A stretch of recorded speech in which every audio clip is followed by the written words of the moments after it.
What if a monumental court ruling, one that was specifically designed to, curb the immense power of a global tech giant, actually did the exact opposite? Had a completely unintended effect. Exactly. What if that very regulation didn't just constrain the giant, but effectively foist it to build the future of centralized computing, like a supermassive specialized AI cathedral? Right. Are there just always these huge unforeseen consequences when regulation tries to steer these ruthless strategic forces of the marketplace? That is, without a doubt, the single most critical question coming out of the legal battleground today. And the answer, based on everything we're seeing, is almost certainly yes. So this isn't just a theory. No, not at all. This is not abstract. We are, right now, witnessing a company with practically infinite resources execute a strategic retreat that, frankly, history has prepared them for. Okay, so let's really unpack that central paradox. Exactly. So if you remember our last deep dive, and we've put a link for you in the description, we drew a straight historical line. Right, the cathedral and the bazaar. The cathedral and the bazaar. We talked about how that proprietary closed computing of the 70s and 80s, what we call the cathedral model, it was eventually overcome by the bazaar, the open general-purpose machines like the PC. But our whole argument was that the modern AI ecosystem, which demands these enormous amounts of capital and relies on proprietary data loops, was just replicating that same closed history. It was only a matter of time until the AI cathedral demanded its own specialized architecture. And the idea was that the AI models themselves would just get so powerful and so specialized that they would basically necessitate their own hardware that was tuned, perfectly to run them. That was the Lisp machine analogy. Precisely. The Lisp machine of the 1980s, it was revolutionary because the hardware was custom-built just to run the Lisp programming language efficiently. Because general-purpose CPUs at the time were just too slow? They were too slow, too clunky. The application, in effect, was the operating system. It was the ultimate form of vertical integration, optimizing every single thing for one specific proprietary function. But the Lisp machine ultimately failed, right? I mean, it was eventually superseded by general-purpose computers, by PCs that just got fast enough to run Lisp pretty well on their own. So why is that history suddenly so relevant? Why would a multi-trillion-dollar company choose a strategy that history suggests leads to obsolescence. And that is the necessary challenge to our thesis. It's a really important one. Yeah. The Lisp machine failed because competitors could eventually catch up on the hardware side, and they could undercut the proprietary cost. But in 2025, the playing field is completely different. And something changed? And a landmark court ruling has provided the catalyst, the spark, for Google to make that historical bet anyway. We're talking, of course, about the findings delivered by Judge Amit Mehta in the massive antitrust case, United States v. Google. Ah, okay. The long-awaited final finding on the search monopoly case. The headlines, from what I remember, made it sound like a classic antitrust slap on the wrist. Something designed to introduce a bit more competition. It did, on the surface. The core finding mandates that Google has to renegotiate its incredibly lucrative default search deals every single year. So it injects volatility where there used to be certainty. Exactly. And, crucially, the court explicitly prohibited Google from using its search monopoly to secure distribution for its new services, specifically Gemini, by bundling it into those default search agreements. So it was designed to cut the cord, to sever the link between Google's legacy search dominance and its future in AI. It was meant to level the playing field for AI distribution, to force Google to compete on the merits of the software itself. But this is where the twist comes in. This is the strategic judo move we predicted. When you look at a company like Alphabet, with its staggering, sometimes over $3 trillion market cap, closing one distribution door, even a massive one. It doesn't stop them. It doesn't stop the strategic imperative. It just forces them to find a more robust and unregulatable avenue. And that new avenue is hardware. That's the critical pivot. The ruling, in effect, forces Google to build the modern equivalent of that 1980s Lisp machine, a specialized computer millions of times more powerful, built solely for one purpose, to run its proprietary AI, Gemini, with perfect, unregulatable efficiency. So if they can't win by making Gemini the default software on, say, an iPhone... The open market. Right, the open market. They're now legally mandated to make Gemini the default hardware experience on their own integrated devices. The AI Cathedral just got its architectural mandate from a federal judge. That's That is a truly compelling idea, and it just changes the entire battleground from contract law to, what, physics and engineering? It shifts the entire competition from who can sign the best default contract to who can achieve the most profound vertical integration. I'm Satosha. And I'm Satoshi.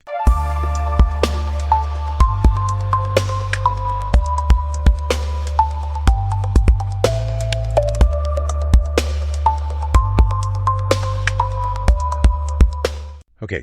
Before we really plunge deep into the evidence from the court findings that underpins this whole shift, and I want to get into the financial architecture of the monopoly, the tech, I just want to take a moment to welcome and thank you, the listener, for tuning in. The response has been amazing.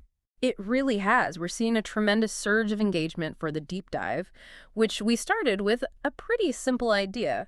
Is there space for really deep research and analytical discussion outside the usual campus or cafe settings? And really there is. It's clear you are all as fascinated by these critical intersections of tech, finance, and law as we are.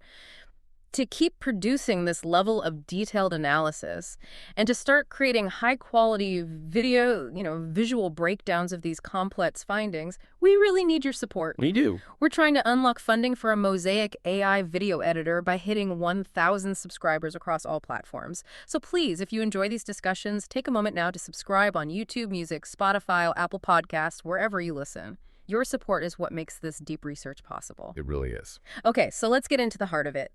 To really grasp the genius of Google's defensive countermove to hardware, we first have to understand exactly what they're trying to protect and what the court has put at risk. The volatility trap. The volatility trap. Let's start by just quantifying the scale of their monopoly before this all happened. The court findings lay it all out, not in broad terms, but with stunning, quantifiable clarity. Google's position wasn't just large. It was, for all intents and purposes, absolute. By 2020, Google controlled nearly 90% of all general search queries in the U.S. And that's even higher on mobile, right? Something like 95%, which is really the only area that matters for growth. Yes, exactly. And their closest rival, Microsoft's Bing, sees what? Roughly 6% of all search queries. Wow. That means Bing is operating with 84% fewer queries than Google.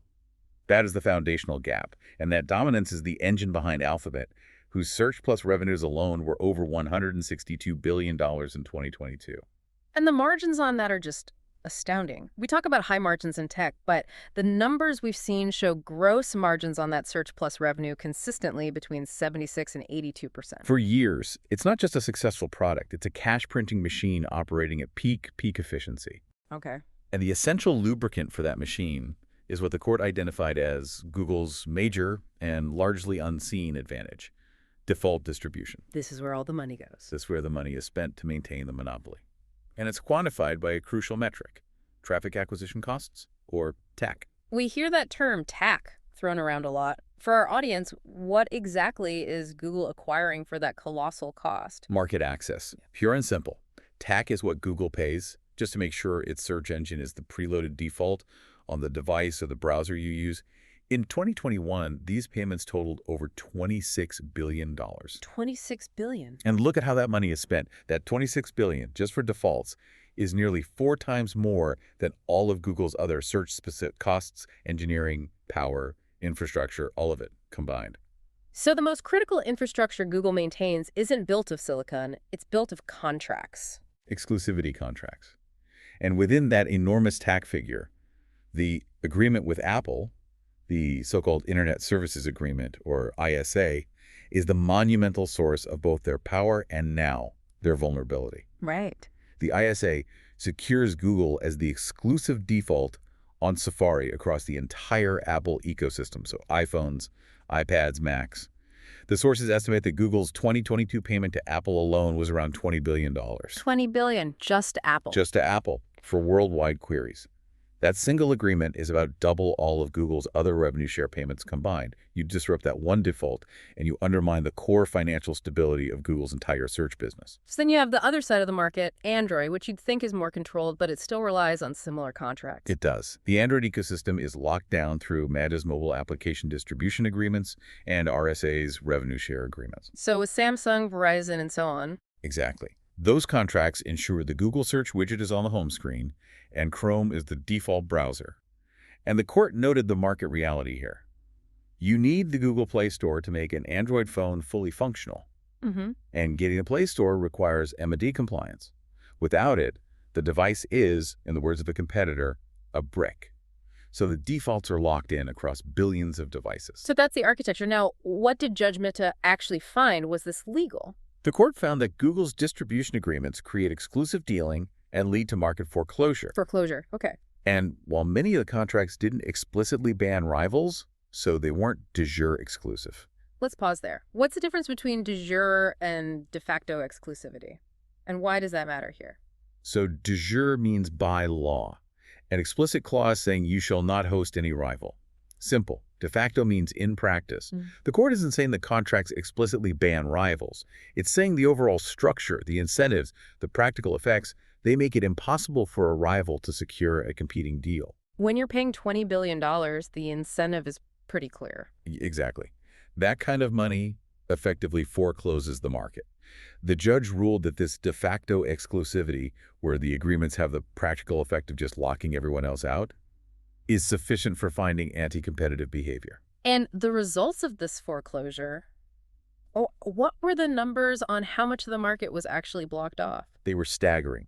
The court found these agreements foreclosed 50% of the entire general search market by query volume. Half the market. Yeah, half the market. And 45% of the search text ads market by ad spend. So half the potential users and nearly half the advertising revenue are just locked behind Google's contracts. Which brings us to the human element, the behavioral part that Google clearly understood so well. The power of defaults. Why are these settings worth $26 billion a year? Because of habit. The behavioral economics of user habit. Search is a high-frequency activity with immediate feedback. If the default works well enough, you form a strong habit, fast. And you don't think about it. You don't think about it. Google's own internal studies, which were cited in the findings, confirm that the vast majority of individual searches are carried out by sheer habit. And once that habit is set, the inertia is incredibly powerful. People don't even know they have a default, let alone how to change it. Exactly.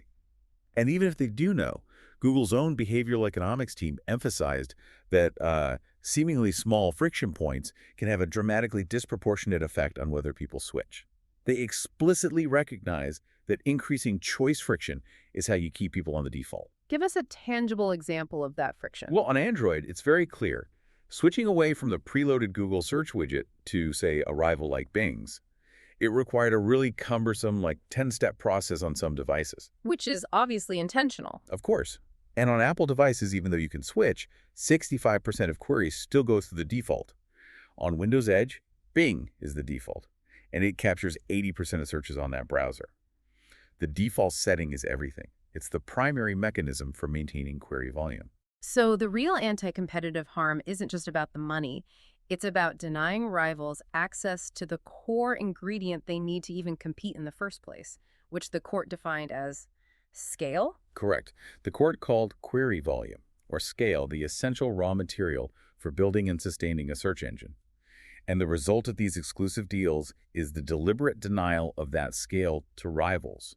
And that's the essence of the volatility trap.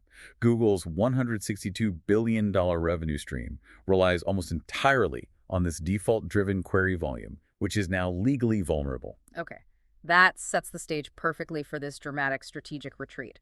If the software access point, the default, is now threatened, the only viable response is to retreat to the one thing you can control completely: the hardware, the fortress. It's the AI. The retreat to the fortress is a defensive move, and it's all designed to protect Google's single most valuable asset, its scale advantage. Because that scale translates directly into quality that competitors simply cannot match. So let's define that. How does having 9 times more data actually translate into a search product that is objectively better? It creates this self-reinforcing network effect that touches every single layer of the search infrastructure. So take crawling, for example. Google needs to know which sites to index, how often to recrawl them for freshness. Right. Well, user click data, the scale, determines the popularity of sites. It helps Google divide its massive web index into tiers. Pages in the fresher tiers get rebuilt more frequently, based entirely on what users are clicking on. If they lose query volume, their index quality starts to degrade. So the data disparity just becomes this huge technological barrier? It's baked into the core of their ranking algorithms. The court findings specifically called out Google's foundational ranking system, which is called NavBoost. NavBoost. And NavBoost runs on a continuous feed of 13 months of Google's own click and query data. And here's the statistic that just, it hits like a thunderbolt, the one that defines the real chasm here. It does. To put that scale advantage into perspective, a competitor like Bing would need the equivalent of over 17.5 years of its own data just to replicate the input data feeding Google's NavBoost system over a 13-month period. Wait, hold on. Let me just process that. A rival would need almost 2 decades of data to match 1 year of Google's current input. That's the math. So even if Microsoft decided to spend, I don't know, $1 trillion today, they still couldn't buy that historical data needed to compete on quality. That's precisely the implication. The barrier to entry isn't just capital, which is already in the billions. It's the proprietary historical data advantage. More queries lead to better quality, which attracts more users, which generates more data. It's an escalating, self-perpetuating moat. And you see this most clearly in the long-tail queries, right? The really specific stuff. Absolutely. Google's scale means it sees way more unique query phrases. And when researchers analyze millions of these unique queries, the data show that on mobile, 98.4% of them were seen only by Google. So if a rival doesn't even see those queries, their results will inevitably be less accurate for a niche or, quickly emerging user needs. Now, let's bring AI into this. Google, Microsoft, they're all using sophisticated AI models, LLMs, things like MUM.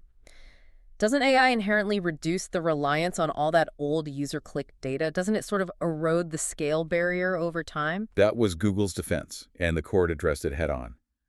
And while AI has definitely improved things like spelling corrections or understanding semantic concepts, the court found that AI has not supplanted the traditional ingredients of general search. So the need for all that data, it persists, even in the age of generative AI. Correct.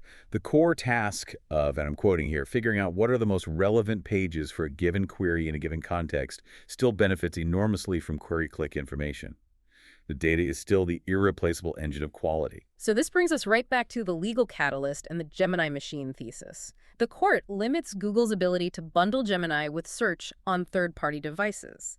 So to protect that essential raw material scale, they have to shift their distribution model entirely. The strategic imperative becomes total stack control. If the court limits your ability to bundle AI software with search on, say, an iPhone, you are forced to deeply integrate that AI into your own devices. And this is the new Tensor chip strategy. This is the Gemini machine. The new Tensor G5 chip isn't just about being a fast phone processor. It's a specialized computer engineered for one task: running proprietary Google AI models with perfect efficiency and, crucially, guaranteed unregulatable data access. The application becomes the operating system. It's the Lisp machine all over again. And this extreme integration, it provides a critical legal loophole. It does, because the court's findings are very specific about what a general search engine is. It's a tool that produces links to websites in response to a user query, and it monetizes through ads on the search engine results page, the SRP. That page of 10 blue links we've all known for 20 years. Exactly. The SRP is the defined boundary of the monopoly the court just ruled on.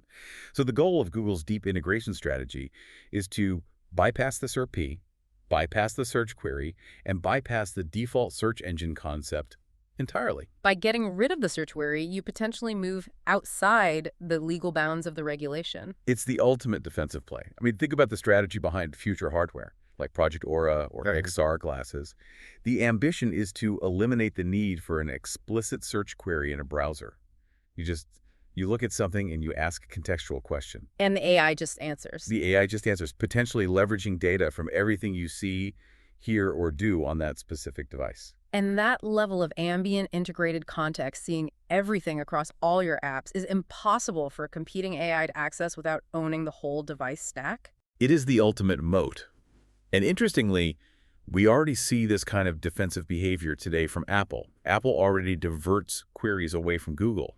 The ISA, their contract, states that Apple can determine a query is not a search query if it provides a superior user experience. So when Apple's suggestions feature sends you straight to an app instead of the Google SRP, that's them diverting a valuable, monetizable query. Precisely. And Google's countermove is to make the entire Pixel device act like Apple's suggestion feature, but across everything.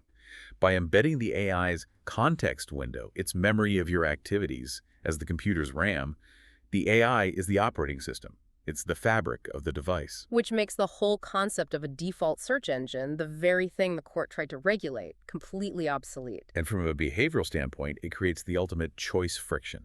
We know from the court documents that friction maintains defaults.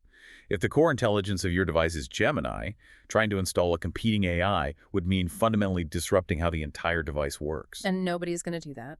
That massive friction protects Google's scale advantage far more effectively than any contract ever could. So the court wanted to create a simple, open choice screen for AI.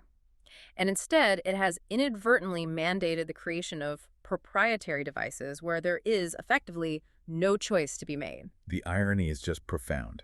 The regulatory action meant to open up competition in AI services forced the monopolist to shift the battle to hardware, where the barrier to entry is orders of magnitude higher. To really appreciate the scale of this, we need to look at the competitive landscape that already exists. Let's look at the limits of competition and the just staggering price of entry, even before AI was the focus. Yeah, the court findings revealed just how desperately competitors tried to break Google's hold and how impenetrable it was, even for a company with the resources of Microsoft. Right, the negotiations with Apple. Exactly. Apple executives concluded that Bing was of inferior quality, and switching the default carried a huge business risk that went way beyond just money. But Microsoft came to the table with a massive offer, right? They offered 100% of the revenue share generated on Apple devices, plus guaranteed minimum payments. A huge deal. Apple did an internal analysis and projected they'd get about $40 billion from Google over 5 years if they just kept the ISA. Okay. They then looked at Microsoft's offer, which guaranteed at least $20 billion over that same period. And Apple's response to that guaranteed $20 billion it's really telling. It is. Eddie Q, Apple's senior VP of services, he concluded that even if Microsoft offered a guaranteed $30 billion, it would still be $10 billion short of what Google was projected to pay. Yeah. But more importantly, he stated internally that there was, and this is a quote, no price that Microsoft could ever offer Apple to make them switch. So why? If Microsoft was guaranteeing the revenue, why wouldn't they take the deal? Risk. Bing's inferior quality meant a worse user experience, which would translate into a huge business risk for Apple, potentially hitting their device sales, their ecosystem retention. So Google's quality, which is funded by its massive scale, acts as its own moat. It makes it impossible for rivals to compete for the contract, regardless of the revenue split. The quality moat protects the financial moat. And this high barrier to entry just dooms even well-funded startups. I'm thinking of Neeva. The story of Neeva is a perfect and tragic illustration of this. It was a subscription-based search engine founded by a veteran Google search executive. It relied heavily on AI. It was ad-free, high quality. It failed because it just couldn't get enough users to use it regularly. It was stuck in app downloads and non-default browsers. It couldn't overcome the choice friction. So you need scale to get quality, but you need the default to get scale. It's a catch-22. It is. And the court found that this confirmed that high barriers prevent entry when the efficient distribution channels, the defaults, are all foreclosed. It feels like Google's innovation often operates under this, what you might call an antitrust paradox. They innovate aggressively, but a lot of that innovation is a direct defensive reaction to competitive threats. The source material confirms that completely, especially with generative AI. The clearest example is the timing. Google launched its public pilot of Bard, which is now Gemini, one day before Microsoft announced Bing Chat. That's not a coincidence. It's a frantic, reactive response to a competitive threat. And so the question becomes, is this innovation actually good for the consumer, or is it mostly a mechanism of monopoly maintenance? Right. And the court explicitly noted that this high level of R&D is consistent with both fierce competition and the behavior of a monopolist investing to maintain its dominant market share. The innovation itself serves as another moat. So let's shift to the ultimate consequence of all this, the bifurcated future of computing. What does this split into two market paths actually mean for us, the user? It means that the 2025 ruling, which was intended to create a single open market for AI, has ironically split it into two completely distinct territories. Okay, let's talk about the first path, the open market. So devices like the iPhone will likely remain the open market. Here, AI models will compete for your explicit choice, just like search engines do today. It's a competition based on API performance, features, you name it. And Apple is the wild card here. A massive wild card. Despite getting $20 billion from Google, Apple has already built the capacity to develop its own general search engine. They just choose not to deploy it. Because the money's too good. Exactly. But if those default payments are truly disrupted, Apple becomes a huge competitor in that open market, forcing all AI services to compete purely on choice. But the court ruling gives Google every incentive to just focus on the second path, the closed market, the AI cathedral. This is where Google builds its specialized Gemini machines. And you can bet Microsoft and OpenAI will follow suit with ChatGPT machines integrated into new hardware. This ecosystem is defined by total vertical integration. The hardware and the AI are inextricably linked. The Tensor G5 isn't just a chip, it's a Gemini chip. It's engineered to run Gemini's complex operations with minimal latency and maximal power efficiency. You can't replicate that just by downloading an app on a standard phone. So the regulatory outcome that was meant to foster competition in the software layer, it actually incentivizes the creation of these vertically integrated silos that lock out competition at the hardware and OS layers. That is the central, enduring irony. I mean, historically, the general-purpose machine, like the PC, always wins over specialized machines like the Lisp machine. Because it's flexible, it's cheaper. It's a safer bet. But this time, the builders of the cathedrals have multi-trillions of dollars to fund their vision indefinitely. And, crucially, they have a legal ruling that closes off their main path for software distribution. The ruling effectively gave Google a legal mandate to build the hardware fortress, to control scale by controlling the device itself. They're betting that the seamless, deeply integrated experience of an AI SOS device with zero-choice friction will be so superior that users will willingly abandon general-purpose devices.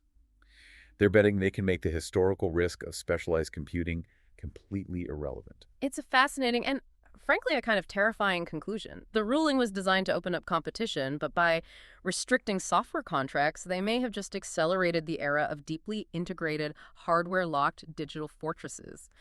The regulatory hammer completely missed the strategic nail. It's a testament to the power and the determination of a dominant firm. When you deny them one path to market maintenance, they just pivot to the most resource-intensive path for any rival to follow. Yeah. The capital required to design these chips, the network effects of controlling user data. This competition is going to define the next era of computing for all of us. Absolutely. Now, this analysis is based on the exhaustive, publicly available findings from the court, but this story is still very much unfolding. And we invite you, our listeners, to share your own analysis and any sources you find in the comments below. Are we being too optimistic about the power of that open market? Or maybe too critical of the strategic genius of the hardware pivot? We want to hear from you. And we're always looking for collaborators to review our content. So if you're a finance expert, a legal scholar with a sharp eye for detail, or maybe a crypto native studying decentralization, please reach out to us. Your knowledge helps us deepen the dive. And remember, whether you prefer the openness of the bazaar or the proprietary perfection of the cathedral, the flow of information is what ultimately determines the power structure. Keep searching. Keep the quest on.